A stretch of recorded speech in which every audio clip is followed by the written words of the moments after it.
projects. I don't know if it's that an achievement in itself. Nakita ko rin yung libreng sakay program. I think that's quite an achievement. Pero wala akong makitang malakihan o noteworthy or notable flagship project ng ating sa ngayon. Wala akong makita. And meron din kasi akong kakilala sa PCSO. Hindi naman ganun kakilala pero nakakapagkwento rin siya. Sabi niya, we hire reactors. Ang trabaho ng reactors, 100 or 200 or so reactors. Ang trabaho po nila ay magbigay ng positive reaction sa mga post ninyo, magbigay ng positibong comment sa mga posts. Yun po ang trabaho.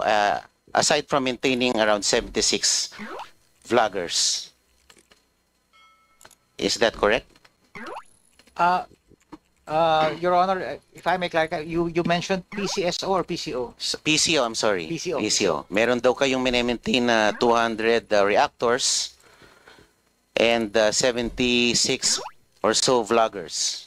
To that point, Your Honor, we Ayan mga kababayan, isang matinding pasabog po dito ni Congressman Marcoleta sapagkat mayroon po silang natuklasan at ayon nga po, mayroon kakilala itong si Congressman dyan sa PCO. Nilinaw po sa PCO po ito mga kababayan na may binabayaran daw pong mga reactors 276 na mga vloggers mga kababayan.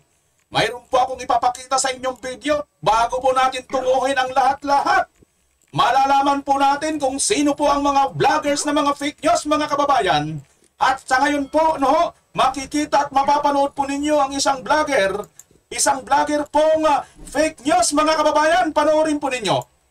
So far po wala pa kayong na-verify na masabi na ito talaga ay nagpapakalat ng fake news, troll army po itong mga ito? Wala pa po in particular pero inaaral na po namin kaya po yung mga ibang mga sinasabi nating fake news ay atin pong sinasagot hanggat sa makakaya natin. So hindi naman din po kayo kabilang doon sa mga masasabing nagpapakalat din ng fake news since wala naman po palang mga verified batayan yung inyong mga sinasabi. Ganito po. Boom! Sapol si Auntie Claire ninyo mga kababayan! Nagpapakalat siya ng fake news dahil hindi pa verified ang kanyang mga sinasabi. At ito ang Claire, no? At sasabihin ninyo ngayon, ay teka, Bimar, saan ba siya nagsasalita? Di ba sa palasyo? Hindi siya vlogger. Kumbaga, secretary siya ng PCO or undersecretary. Yun na nga ang problema, mga kababayan.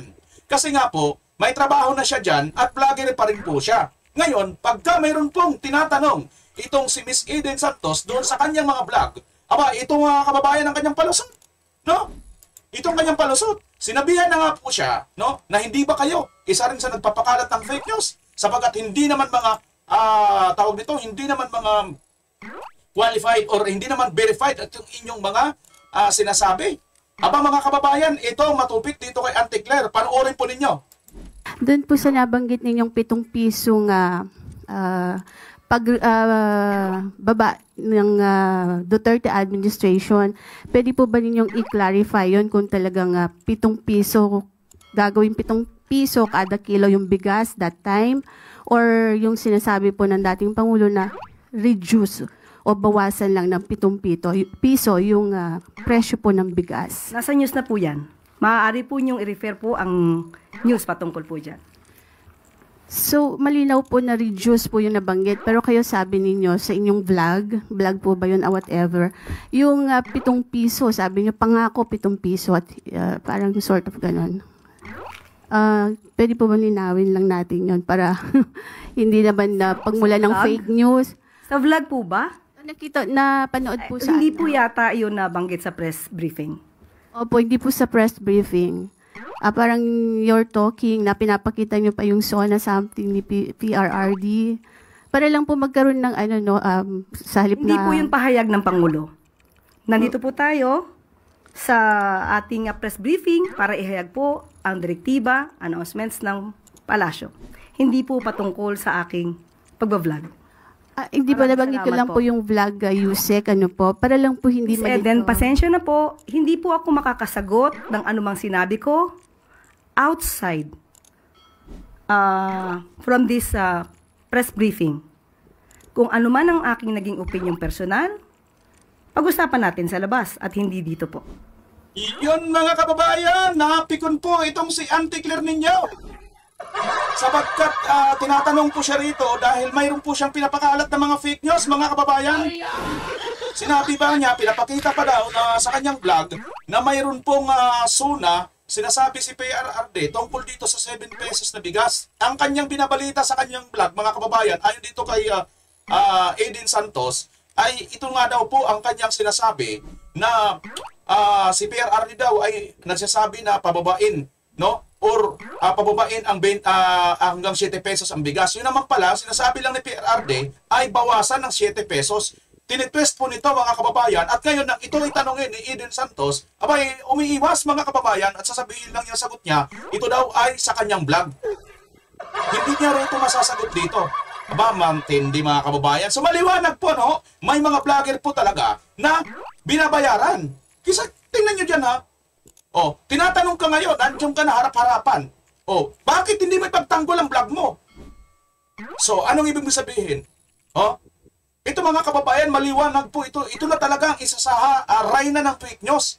Kasi piruin mo, nag-vlog siya, ayaw niya naman sabihin, kumpirmahin dyan. At sasabihin niya na, doon opinion lang yun. Opinion mo pala yun, ibig sabihin, hindi mo kaya ipagtanggol ang opinion mo.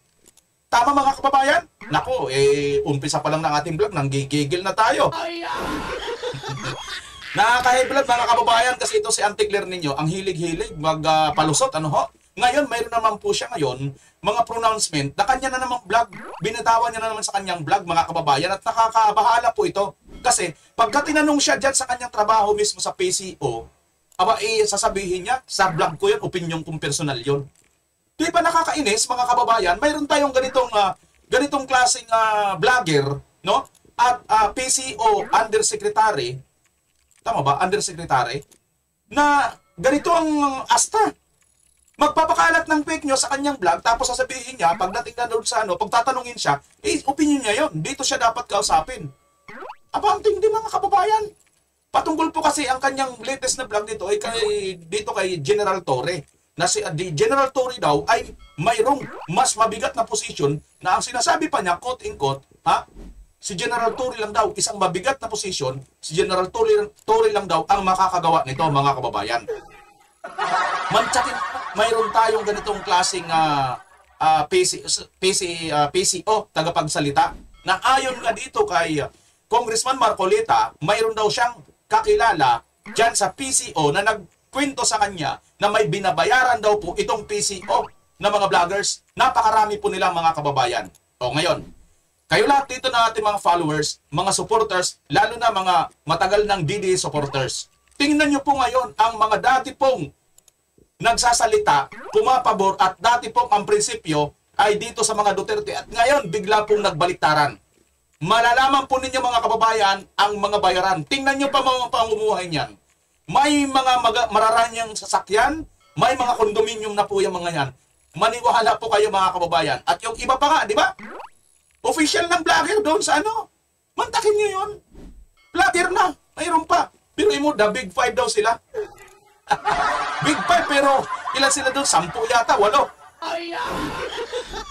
Pangalan pa lang ng nila, yung mga talaga, no? Mga kasi sabihin nila, sila daw mga matatalino, sila daw yung mga magagaling. Ugo! Dapat sana kung big five, 5 lang kayo dyan. Iingot talaga eh. Diba? O yan mga kababayan, bago po natin ratratin at diretsohin itong ating pag-uusapan ngayon, itong si General Torre nagsalita na po patungkol dito sa kanyang nga pong pagkakasiba at mayroon nga po talaga po siyang sama ng loob. Nako mga kababayan, panoorin po ninyo ang sama ng loob ni Torre dito. At si Pastor Kibuloy, good news po, na-dismiss ang kaso mga kababayan.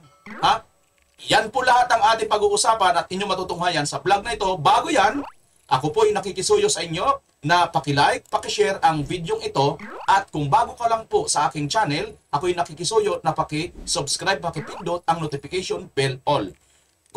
kung mamarapatin mo naman mga kabayan, kung medyo nakakaluwag-luwag ka para maiwasan po natin na matulad tayo sa mga sinasabit binulgar dito ni Congressman Marcolita na mga 76 na mga vloggers, napakarami, sana all binabayaran ng ating PCO, gobyerno, para mag-vlog at para mag-react at para purihin lang sila, sana all.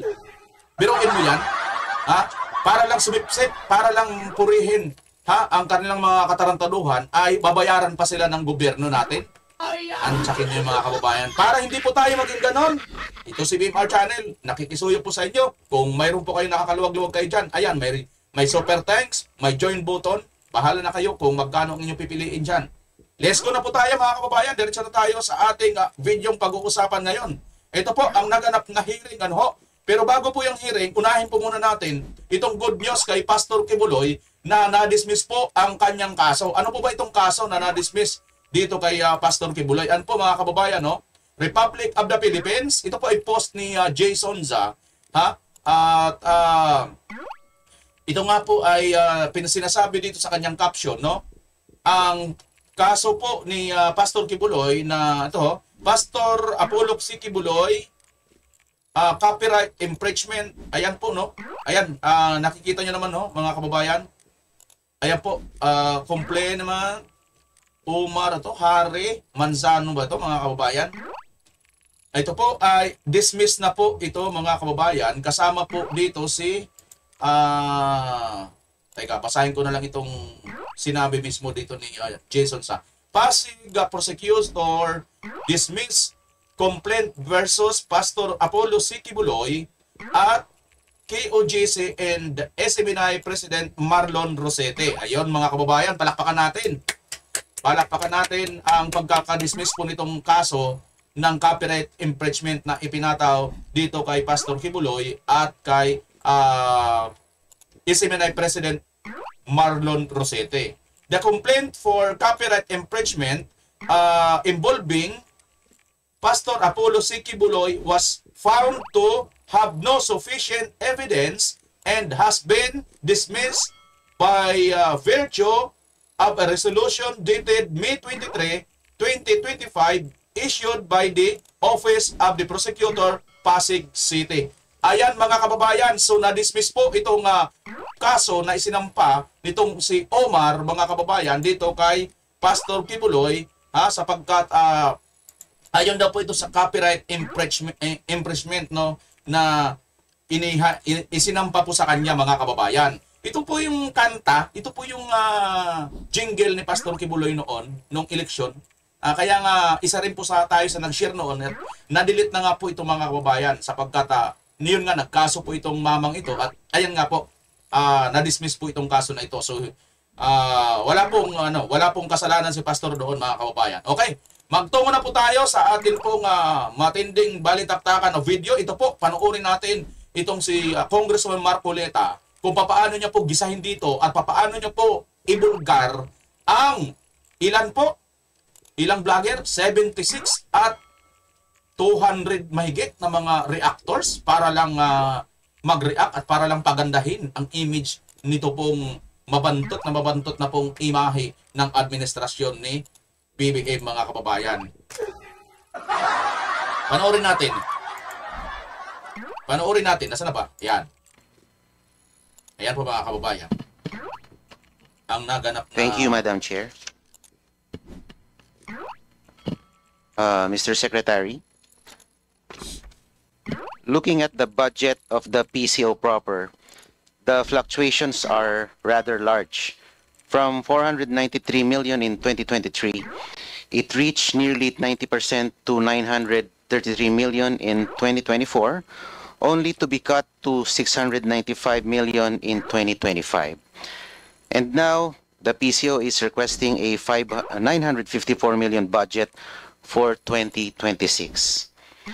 This laking pera, mga kababayan, 900 million mahigit. Kulang-kulang 1 billion ang pondo dyan sa mga bayarang vloggers. Talaga naman, kaya naman pala, tuwan-tuwa sila. May mga narinig tayo, mga kababayan, na si BBM daw dapat hanggang forever na daw, At gusto nila yung magkaroon ng pagpalit ng constitution.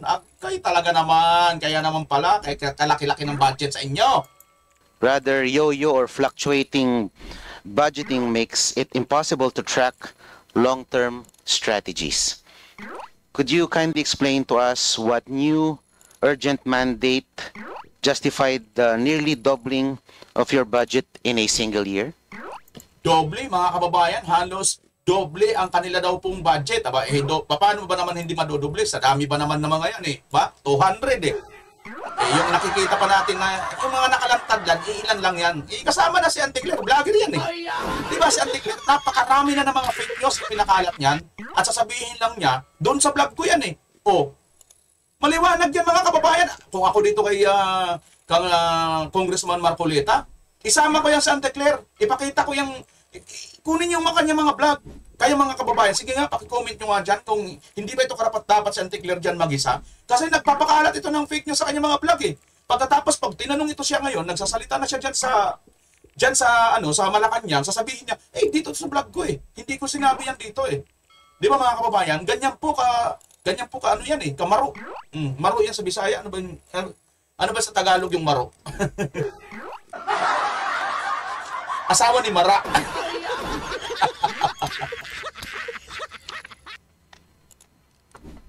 Thank you, Your Honor, Madam Chair, and thank you for this opportunity to explain what you have described, Your Honor, as the yo-yo budget. I was informed that the budget in 2024 was significantly reduced because of the low utilization rate in 2024.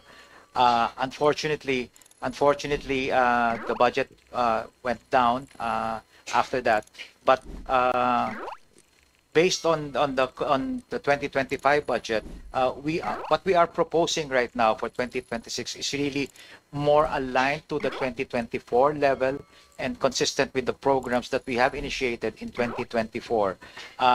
Plus, not to mention the fact that we are looking at a very important year for this administration next year. We are about to host the ASEAN next year, and this will require a lot of communications support from our agency and our attached agencies, and just restoring it to about the level of 2024 will enable us to cope with the responsibilities and the tasks ahead of us in 2026. Just a follow-up question. The bulk of the increase was in PCO's maintenance and other operating expenses, which grew to 689 million. Meanwhile, PCO's 2026 performance targets for 2026, such as disseminating 3,350 new news releases, are identical to PCO's 2024 targets, despite requesting an even higher operations budget.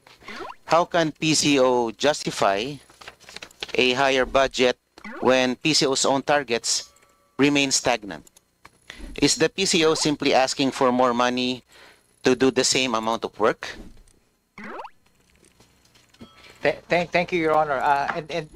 Again, thank you for allowing. Grabe, no? Stagnant at wala namang nagagawa itong PCO, pero doble ang kanilang hinihinging pondo, mga kababayan. Samantalang ang ating Vice President Sara Duterte na nag-iikot po sa buong Pilipinas at tumutulong sa mga kababayan po nating kapos at patuloy po nilang ginigipit sa kabila ng napakaraming proyekto. Napakalaki pa po ng budget nito kaysa sa Office of the Vice President, di ba? Magkano lang ang budget ng Office of the Vice President? Nung nakaraan, di ba, 700 million lang? Tama mga kababayan, itong hinihingi nila, ano bang pinagagawa nito? Si Anticler, mag-fake news lang.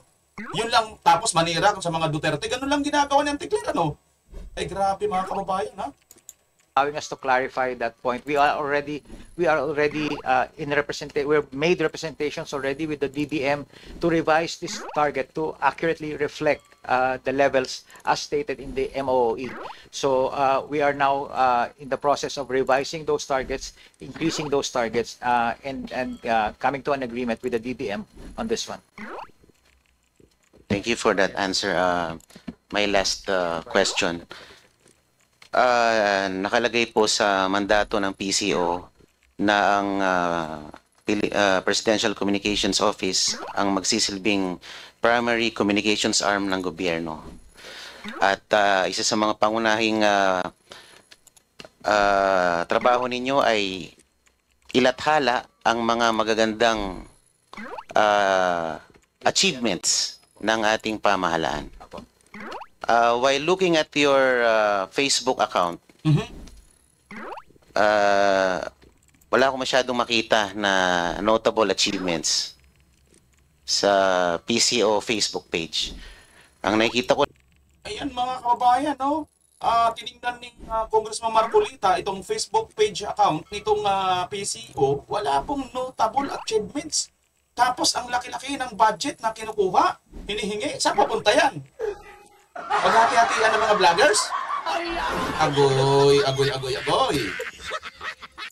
ko lang recently yung mga inspection ng ating Pangulo sa mga faulty flood control projects. I don't know if it's that an achievement in itself. Nakita ko rin yung libreng sakay program. I think that's quite an achievement. Pero wala akong makitang malakihan o noteworthy or notable flagship project ng ating sa ngayon. Wala akong makita. And meron din kasi akong kakilala sa PCSO. Grabe mga kababayan, sandali ha, sandali. Isipin mo yan, wala pong makita si Congressman Marcolita nang tiningnan niya po itong Facebook page nitong PCO na notable na achievement po ng Pangulo. Ngayon, ang nakita lang po niya, ito pa pong pagbisita sa mga flood control projects na mga scam na mga flood control. Mantsakin yung mga kababayan, yun lang. Tapos, ang nakita lang, siguro parang achievement, ito pong libreng sakay ng bus, mga kababayan, na ito naman ay dati nang ginagawa ni Vice President Inday Sara Duterte. Oh, kailan lang naman sila gumaya, mga kababayan? Wala po kasi talagang project itong Pangulo na to ngayon. Ito na po mga kababayan ang patunay, oh. Wala ngayon na nagagawa itong Pangulong Marcos. Ha? Wala po siyang maliwanag kasi kung mayroon bakit hindi pinupost nitong mga PCO na to? Di ba? Hindi man yung ipagmalaki. Walang naipagmamalaki itong PCO, mga kababayan. Supposed to be, itong PCO humihingi ng kulang-kulang 1 billion na budget para para ibalita lahat ang mga nagawa ng Pangulo. Anong ibabalita mong magandang nagawa ng Pangulo ngayon? Aber, kung mayroon, ibalik, bakit hindi nyo binalita? Ngayon, wala pala kayong may balita. Tas ganyan pa kalaki ang budget na hinihingi ninyo? Grabe mga kababayan itong ating administrasyon ngayon. Ha? Kayo na humusga dyan, mga kababayan. Di naman ganun kakilala pero nakakapagkwento rin siya. Ayan na. Sabi niya,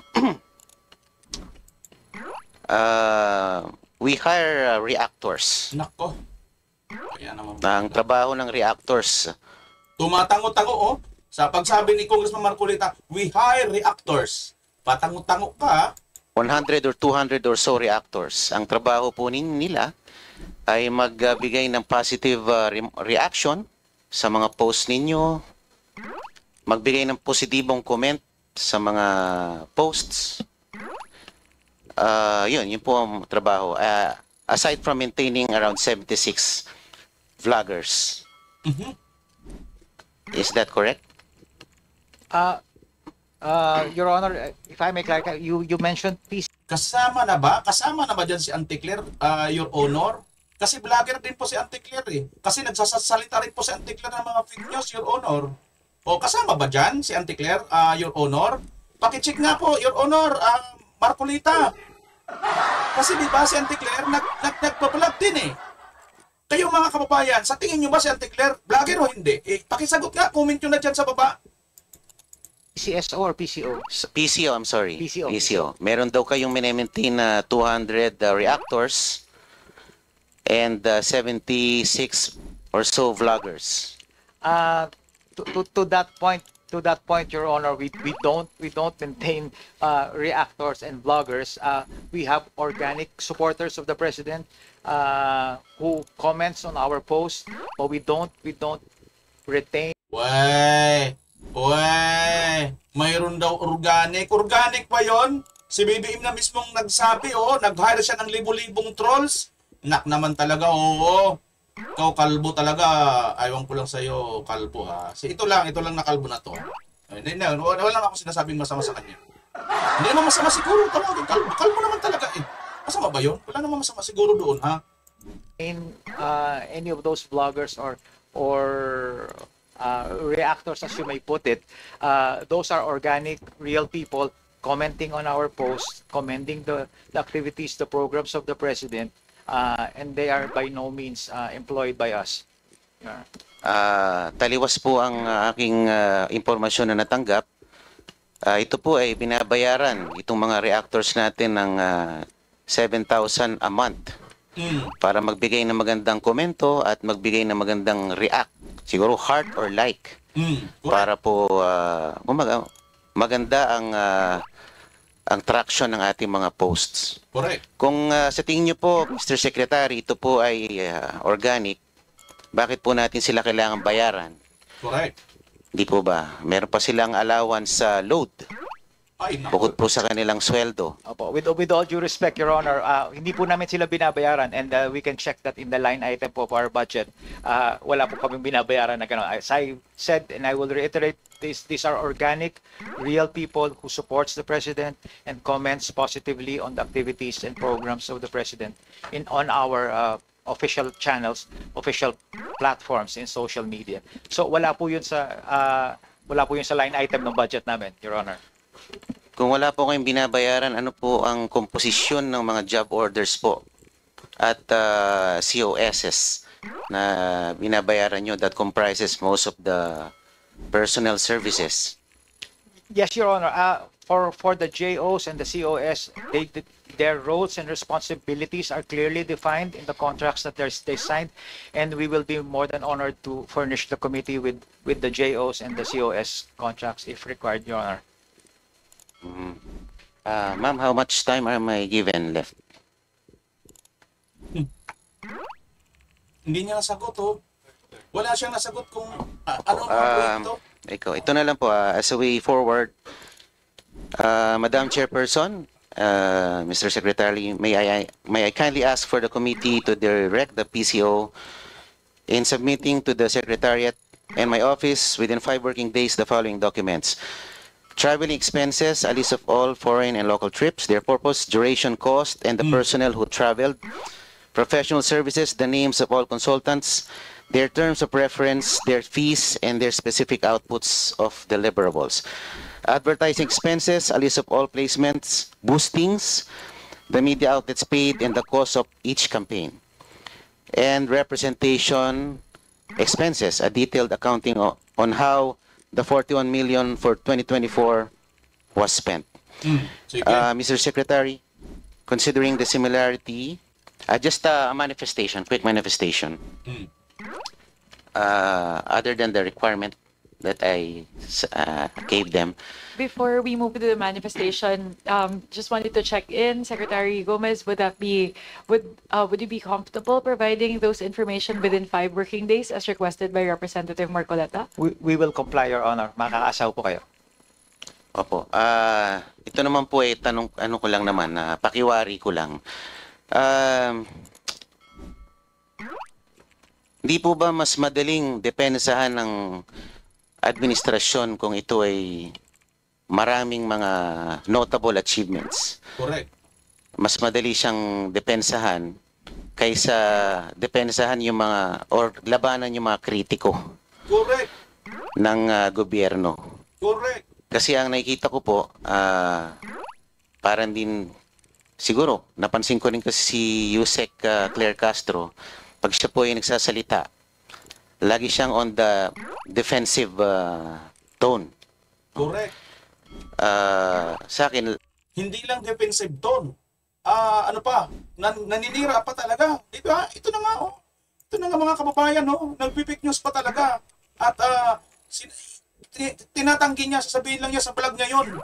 Kaya nga maliwanag mga kababayan dito, kaya nga tanong natin dito, kasama kaya si Auntie Claire doon sa mga vloggers na 76 na binabanggit na sinasabi na may nabanggit ni si Congressman Marcolita, may 76 daw na mga vloggers ayon doon sa kanyang kakilala na taga dyan din sa PCO. Kababayan, paki-comment nyo nga dyan kung mayroon kayong alam dyan. Baka naman. Rather than showcasing the landmark achievements of this administration, the PCO is reduced to just defending the administration from the harsh critics. Hindi po ba mas magandang kung gagawa tayo ng maganda para sa ating bansa? Tulad ng sinabi nyo, Secretary Dave, mas magiging organic ang mga taong dedepensa sa ating Pangulo at sa ating pamahalaan kung gagalingan natin ang ating pagganap ng ating tungkulin sa ating gobyerno. So, sana naman po bukas o mamaya wala akong matanggap na PCO-sponsored attack. Iyon. Dahil inaasahan ko na to. Kaya lang, mag-iingat lang po ang mga kinaukulan dahil baka kayo ay liable din sa cyber libel. So, pag-aralan nyo rin po. Yun lamang po. Sana mag-focus po kayo sa paglalahad ng mga notable achievements ng ating administrasyon rather than resulting to or resorting to attacks from our critics. Mas maganda yun na taong bayan na mismo ang dumedepensa sa ating Pangulo. Correct. Yung lamang po. Maraming salamat. Iyon, mga kababayan, tamang-tama talaga ang sinasabi dito ni Congressman Marcolita, no? Kasi nga po, ito pong ginagawa nitong PCO, puro po pang-aatake sa mga Duterte. At hindi lang po basta pang-aatake, lahat po ng mga namumuna, kritiko nitong gobyernong Marcos, ay talagang binabakbakan nila. At nagbabala nga dito si Congressman Marcolita. Huwag po sana siyang makakarinig at makakatanggap ng sponsored attack. No? Dahil inaasahan niya na po ito na mukhang magpapadala ito ng mga minions itong mga ito. No? At mukhang pinagbabantaan din, hindi rin kayo ligtas sa cyber libel kahit kayo ang nandyan sa PCO. At ipaliwanag ka ninyo saan napupunta yung ganyang kalaki na pera na hinihingi ninyo. Pero inyo mga kababayan, magkano? 90 kulang-kulang 1 bilyon na pera. Ang laki Grabe mga kababayan. O ano ba sinasabi dito ni Auntie Claire mga kababayan? Dito nga patungkol kay Torre, ha? At ano bang sinasabi ni Torre matapos po siyang masibak mga kababayan? Ito po ang kanyang sinasabi ni Torre, Isang araw matapos tanggalin sa pwesto, nakangiting nagpaunlak sa panayam ng media ang dating hepe ng pambansang pulisya na si Police General Nicolas Torre III. Anya, wala siyang sama ng loob matapos alisin sa pwesto at naniniwalang nananatili pa rin na magandang ugnayan nito sa mga opisyal ng PBBM administration. Yung pag-premise yun ng question na beyond repair para bang may nasira. I'm telling you, simula kahit nakahapon sa official statement ni Secretary John Vic, di ba? May nasira ba? Wala naman It's all the President's choice, ang sabi niya. Which I supported. Of course we are. Look at me straight in the eye. Do I look like somebody who is bitter? Tikom din ang bibig nito kung handa bang tanggapin ang alok sa anumang posisyon sa pamahalaan. Pero hindi umano siya kwalipikado sa posisyong hepe ng National Bureau of Investigation. Sa tanong kung nagkausap na ba sila... Ayan mga kababayan, si Tory na mismo nagsabi na hindi daw po siya kwalipikado sa Bureau of National Investigation, NBI. Kasi hindi po ito abogado, mga kababayan. Mukhang abogado lang po yata ang pupwedeng dyan sa NBI Director. Ni Pangulong Marcos Jr. Ang sagot nito, executive privilege, pwede.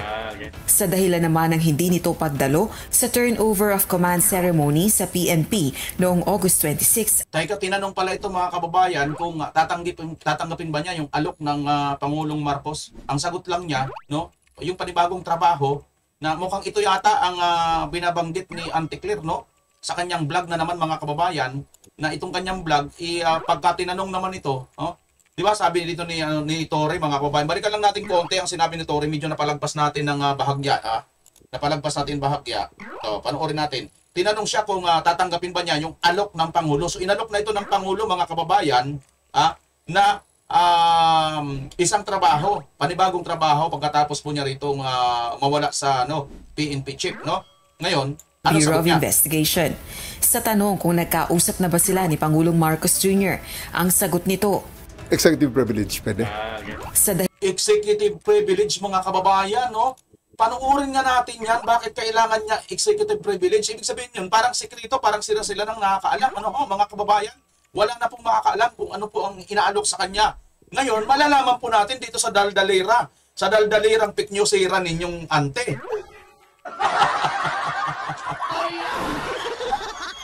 Yan po si Daldalerang ante ninyo, ha? Panoorin ninyo ito, mga kababayan. Ano Kasi sabi? yun talaga yung balak. Yun talaga yung gusto na ipagawa Nako, ano kayang ipapagawa dito? ng Pangulo. Oh, yan daw talaga ang balak na ipagawa ng Pangulo. Pero mamaya, Auntie Claire, ha, baka naman tanungin ka na naman dyan sa Kongreso, sasabihin mo na naman, ay, sariling opinion ko yan sa vlog ko. Huwag ganun, ha? Mabigat yung posisyon, mabigat yung trabaho. Mabigat ang posisyon, mabigat ang trabaho. Ano kaya ito, mga kababayan, na mabigat? Magbubuhat kaya ito ng mabigat na bato?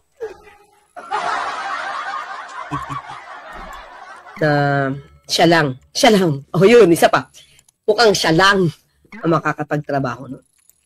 Mga kababayan, ano, yung nangyari kay Pangulong Duterte, yung pagkidnap ni Torre papuntang Dahig, si Torre lang po ang nakagawa nito.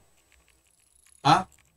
Ano pa kaya? At yung paglusob nila dyan sa KOJC, na talagang overkill ang ginawa nila dyan, at may mga nasaktan po dyan, at mayroon pong mga na ano yung karapatan, naapakan ang mga human rights nila dyan na hindi naman pinansin ng human rights nila natin.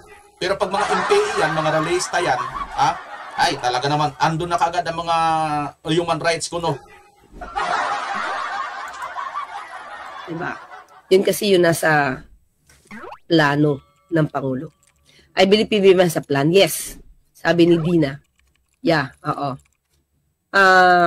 Siguro ganito na lang, mga ka-clear. As much as we feel confused and angry, I trust that the President's prerogative. Yes, kailangan nating magtiwala sa Pangulo kasi hindi niya to gagawin kung hindi ito yung nararapat.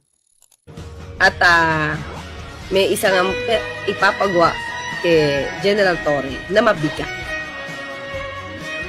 Hindi biro yung trabaho na iaatang sa kanya. Naku po, mga kababayan, mayroon ipapagawa kay General Torre na mabigat na hindi birong trabaho. Ano kayang klaseng trabaho ito, mga kababayan? Sana si General Torre, no? At may ibibigay kasi sa kanyang pwestong napakabigat na sana matanggap niya. Kasi yun talaga yung balak, yun talaga yung gusto na ipagawa. Sana matanggap niya. Kasi yung talaga ang gusto, yung talaga ang balak na ipagawa. Nakakatakot, mga kababayan ito. Tapos nang si Torre ang tinanong kung tatanggapin ba niya, anong sagot ni Torre, mga kababayan? Ang sagot lang ni Torre dito ay mga kababayan, ang sagot lang niya ay pwede executive privilege. Nakakatakot, mga kababayan, ano? Hala, anong kayang klaseng trabaho ito? Mga kababayan, medyo nakakakaba, no? Kasi yung nangyari kay Tatay Digong, si Torre lang ang nakagawa nito eh. Mayroon pa kaya hihigit dito, mga kababayan, na mas matindi pa po? Mabigat na kayang gawin ni Torre na si Torre lang makakagawa? Sino pa ba, mga kababayan, ang isa sa maaari na mas maging kahalaga kay Tatay Digong? Naku, nahulaan nyo ba yung hula ko, mga kababayan? Sa tingin nyo ba si VP Inday Sara maaaring kasing tumbas ng halaga kay Tatay Digong? O mga kababayan, relax ha. Wala po ako ritong sinasabi kung anuman. Kino-compare ko lang po ang halaga at ang bigat ng halaga ni Tatay Digong at ni Vice President Inday Sara Duterte. Sa panahon ngayon, sa tingin nyo, mga kababayan, base dito sa vlog ng anti ninyong antilabo, malabo hindi clear Kasi ito, pag nasukol, sasabihin nito, hindi, ano ko yan, sinabi ko yan sa vlog ko, hindi ko pwedeng sagutin dito yan. Ganun siya, mga kababayan, no? O, tingnan nyo. O, di ba? ulo na medyo iba yung Opo, nababanggit Ms. nila. Eden, kung ano po ang inyong pakay patungkol po dito. Inuulit ko po, ang aking pag-vlog ay wala pong kinalaman ang palasyo, ang Pangulo at ang gobyerno. Kita nyo mga kababayan, no? Wala daw kinalaman ang palasyo at ang Pangulo sa kanyang pagbablog. O di ano to? Fake news to. O, naku mga kababayan, sabi nga natin dito, I raise my case. Kayo na humusga. O, abogada pa naman nito mga kababayan. Sasabihin niya, pag nandiyan sa nakaharap ngayon sa publiko, walang kinalaman ang kanyang pagbablog, pero walang kinalaman ng Pangulo, walang kinalaman ng PCO, pero ang kanyang sinasabi, sinasabi niya, ito yung balak ng Pangulo. O, pakinggan nyo nga mga kalabo. Ng Pangulo. Mabigat yung posisyon, mabigat yung trabaho. Mabigat yung puwet. Na siya lang. O yun, isa pa. Mukhang siya lang ang makakapagtrabaho nun. Diba? Yun kasi yun nasa plano ng Pangulo. I believe PBM sa plan. Yes. Sabi ni Dina. Yeah, oo. Siguro ganito na lang mga ka-clear. As much as we feel confused and angry, I trust that the President's prerogative. Yes, kailangan nating magtiwala sa Pangulo kasi hindi niya to gagawin kung hindi ito yung nararapat. At may isang ipapagawa kay General Torre na mabigat. Oh, maliwanag yan mga kababayan ha. May ipapagawa daw kay General Torre na mabigat ha. At si Auntie Claire lang nakakaalam na mabigat na ito. At pagka tinanong naman to doon sa PCEO, naku po, mukhang napapanahon ito mga kababayan na topic natin ngayon dahil lumabas itong sinasabi ni Congressman Marcoleta na may 200 daw pong mahigit na binabayaran ng mga vloggers. Tapos napakalaki ng kanilang tawag nito, 200 mahigit na mga reactors at 76 na mga vloggers. Ang tanong, si Auntie Claire, vlogger ba? Hindi ko pa sinasabi si Auntie Claire kasama doon sa binabayaran ha. Oo, alam natin, kasama siyang binabayaran doon bilang PCO. Kaya lang, pag nagsasalita siya sa kanyang mga vlog, ang dami niyang mga sinasabing mga fake news. Pag tinanong naman siya ni Miss Eden Contreras, Santos ba yun? Sorry. Si Maharlika pala yung Contreras. Santos pala ito, Eden Santos. Sorry. Ito mga kababayan, pag nagsasalita po siya ng ganyan, mabilis lang niya itanggi dahil sa pagbablog lang naman niya yan eh. Ngayon nai-issue nga eh. May mga vlogger na binabayaran ayon dito sa mayroon pong kakilala itong si Congressman Marcoleta. Hindi po natin kakilala. Kakilala po ni Congressman Marcoleta na mayroon pong 76 na mga vloggers di umano ang binabayaran. Okay, andito, naghahanap buhay. Okay. As to the nagulat ka of your relief or you disappointed over it? So many things were said in the past days by other people. Pakinggan nyo na muna sila. I'm still composing my thoughts. I'm still composing my thoughts and I'll be making a statement in due time. Anong position na in-offer sa inyo? na daw position sa inyo. Let's just wait for the official announcement. Alright. Kung meron man. Nakausap na po kayo ng Presidente. Executive privilege. Wala po kayong sama ng loob. Wala po kayong sama ng loob. Look at me straight in the eye. Do I look like somebody who is bitter? Sa tanong na kung kamusta ako, okay, andito, naghahanap buhay. Okay. As to the nagulat ka of your relief or you disappointed over it? Ayan mga kababayan ha. Ito talaga ang sinasabi ni Torre. Antay na lang natin ang official statement, no? Hindi kamukha nitong ni Auntie Claire, magpapakalat na naman ng fake news. Tapos pagka nasukol at tinanong ni Miss Eden, sasabihin na naman niya, opinion ko yun, sa vlog ko yun, hindi ko yun sasagutin dito. Tapos may mga binabayaran daw di umano na 76 na mga vlogger. Ayon kay Congressman Marcoleta. Yun mga kababayan. Kasi tingnan nyo walang maipakita. Biruin mo, ang laki-laki ng hinihingi na doble pa. Dati 400 million, ngayon 900 million na mahigit. Saan nyo gagastusin yan? Kulang-kulang 1 billion. Magkakano ang paghatian dyan ng mga vlogger? Hindi, nagtatanong lang ako. Nagtatanong naman. Ano lang naman to sa nangyaring investigasyon dyan? Hindi ko naman sinasabing meron nga talaga. Di ba? Investigasyon yan eh.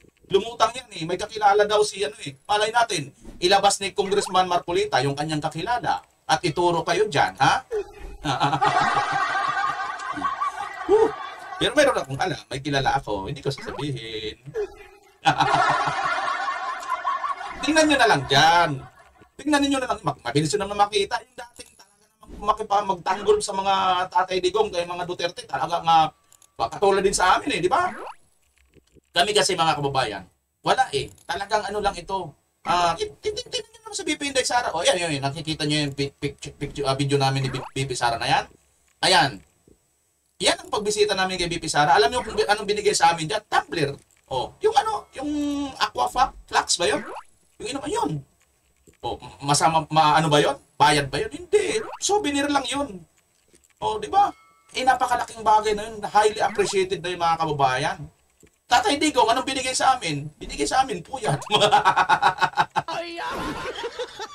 Magdamag kami na hindi po natulog dyan. O, yan o, madaling araw na yan. Umaga na po yan. Bangingi talaga kami dyan, mga kababayan. Ito, katabi ko sa Tatay Digong. Nising kong duling, wala po kaming nahihita dito sa mga Duterte. Alam mo, ang aming napapala dito sa mga Duterte, mga kababayan, ang amin pong napapala ay ang mabuting prinsipyo, mabuting pangangaral, at ang matinong pamumuhay. Yun po ang amin ipinaglalaban, yun po ang aming sinusuportahan bilang mga DDS vlogger.